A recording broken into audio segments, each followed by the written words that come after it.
Will you marry me?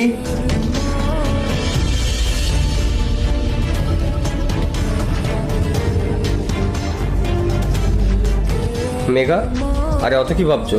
You know I am the best. আমার personality তো দেখো। মেঘা, আমি তোমার জন্য যে রিংটা এনেছি না, এটা ডায়মন্ডের রিং। এটা পরে নাও।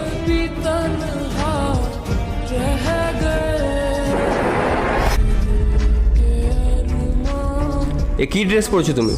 এটা পরে তুমি বাইরে যাবে? তোমাকে কতবার বলেছে না এই ড্রেস পরবে না? যাও চেঞ্জ করে নাও। এরকম ভাবে কেন কথা বলছো মনোজ? বিয়ের আগে তো তুমি এরকম ভাবে কথা বলতে না। কি হয়েছে তোমার? কিছু রং না বিয়ের পরেই দেখা যায়, বিয়ের আগে না। তোমাকে যখন একবার বলেছি যে এই ড্রেস পরতে না, তুমি কেন পরলে? আমি কিভাবে কথা বলছি তাই না? এরপর আমি দেখাচ্ছি আমি কি করতে পারি। কি করবে তুমি? দাঁড়াও, এবার আমি তোমাকে দেখাচ্ছি। দুইটি ছবির ভেতর থেকে যে কোনো একটি ছবিকে ভালোবেসে থাকলে ভিডিওতে